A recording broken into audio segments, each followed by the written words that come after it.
ସମସ୍ତଙ୍କୁ ଶୋକ ସାଗରରେ ଭସେଇ ଦେଇ ହ୍ୟୁମାନ ସାଗର ଚାଲି ଯାଇଛନ୍ତି ଆରପାରିକୁ। ହସି ହସି ଚାଲିଗଲେ ସେ କନ୍ଦେଇ କନ୍ଦେଇ। ତାଙ୍କ ସମାଧି ପାଖରେ କେତେ ତାଙ୍କର ପ୍ରେମୀ ଆସି ପୁଷ୍ପଗୁଚ୍ଛ ସହ ଶ୍ରଦ୍ଧାଞ୍ଜଳି ଦେଇଗଲେଣି, ତାର ଖବର କାହା ପାଖରେ ନାହିଁ। କିନ୍ତୁ ଇଏ କେଉଁ ଅର୍ପିତା, ଯାହା ଆଖିରୁ ନିଗିଡ଼ି ଯାଉଛି ଧାର ଧାର ଅଶ୍ରୁ, ଯିଏ ସମାଧି ମାଟିକୁ ଭିଜେଇ ଦେଉଛି ପ୍ରେମର ଲୁହରେ, ଲୁହର ଶ୍ରଦ୍ଧାଞ୍ଜଳିରେ ଭିଜେଇ ଦେଉଛି ସଙ୍ଗୀତ ଜଗତର ଯାଦୁଗରଙ୍କର ସମାଧି ପୀଠକୁ। ଇଏ କେଉଁ ଅର୍ପିତା, ଇଏ କେଉଁଠୁ ଆସିଲେ? ହ୍ୟୁମାନଙ୍କ ସାଙ୍ଗରେ ଆଙ୍କର ସମ୍ପର୍କ କ'ଣ? ଇଏ କିଏ? ଏ କାହିଁକି ଏମିତି ଆସୁଛନ୍ତି?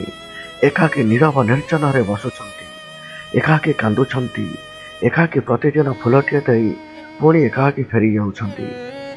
ଏବେ ବି ତାଙ୍କ ଆଖିରୁ ଲୁହ ଶିଖୁନି, ତାଙ୍କ ମା ଆଖିରୁ ଯେମିତି ଲୁହ ଶିଖୁନି, ଠିକ୍ ସେମିତି ଏ ଅର୍ପିତାଙ୍କ ଆଖିରୁ ମଧ୍ୟ ଲୁହ ଶିଖୁନି।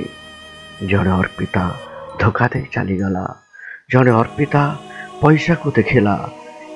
ଏ ଅର୍ପିତା ତାଙ୍କ କଣ୍ଠର ଯାଦୁକୁ ଭଲ ପାଇଲେ, ତାଙ୍କ ସଙ୍ଗୀତକୁ ଭଲ ପାଇଲେ। ଖଳନାୟିକା ଗାୟିକା, ଖଳନାୟିକା ପ୍ରେମରେ ପଡ଼ି ଧୀରେ ଧୀରେ ଉଜାଡ଼ି ବସିଲେ ନିଜର ସଂସାରକୁ। ବୁଝିପାରିଲେନି ସେ ଇଏ ହେଉଛନ୍ତି ତାଙ୍କୁ ଦୂରରୁ ମିଶି ନଥିବା, ଭେଟି ନଥିବା ଜଣେ ଅର୍ପିତା, ଯିଏ କୁହନ୍ତି ତାଙ୍କ ପାଇଁ ମୁଁ ରାତି ରାତି ଶୁଏନି। ଏମିତି କୋଉ ରାତି ନାହିଁ ତାଙ୍କ ଗୀତ ମୁଁ ଶୁଣିନି। ମୁଁ ତାଙ୍କୁ ଭାରି ଭଲ ପାଏ, ମୁଁ ତାଙ୍କୁ ଦୂରରୁ ଭଲ ପାଏ। କଳାକାରକୁ ଦୂରରୁ ଭଲ ପାଇବାର ଯେଉଁ ମଜା, ପାଖରୁ ସେ ଭଲ ପାଇବାର ମଜା ନାହିଁ। ଏ ଅର୍ପିତା ହେଉଛନ୍ତି ଛତିଶଗଡ଼ରୁ ଧାଇଁ ଆସିଥିବା ଏକ ଝିଅ, ଯିଏ ହେଉଛନ୍ତି ତାଙ୍କର ପ୍ରେମିକା, ସଚ୍ଚା ପ୍ରେମିକା। ସେ କେବେ ଧୋକା ଦେଇନାହାନ୍ତି। ତାଙ୍କର ସ୍ୱପ୍ନ ଥିଲା ହ୍ୟୁମାନ ସାଙ୍ଗରେ ଗୋଟେ ଗୀତ ଗାଇଥାନ୍ତେ ଛତିଶଗଡ଼ୀ ଭାଷାରେ ଏବଂ ଅତି ସୁନ୍ଦର ସ୍ୱରରେ ସବୁ ଯୋଗାଡ଼ କରି ବାରମ୍ବାର ଖବର ଦେଉଥିଲେ ଏବଂ ତାଙ୍କୁ ମଧ୍ୟ ଡକାଯାଉଥିଲା। ଅର୍ପିତା, ତୁ ହ୍ୟୁମାନ ପାଇଁ ପାଗେଲି ହେନା,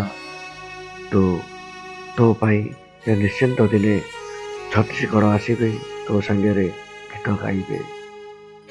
ଏବଂ କଥା ପ୍ରସଙ୍ଗରେ ହ୍ୟୁମାନ ମଧ୍ୟ ଦିଦି ତାଙ୍କୁ ଏକ ସଭାରେ କାର୍ଯ୍ୟକ୍ରମରେ କଥା ଦେଇଥିଲେ, ଛତିଶଗଡ଼ରେ ଯାଇ ଷ୍ଟୁଡ଼ିଓରେ ତମ ସାଙ୍ଗରେ ନିଶ୍ଚିନ୍ତ ଗାଇକି ଆସିବି ବୋଲି।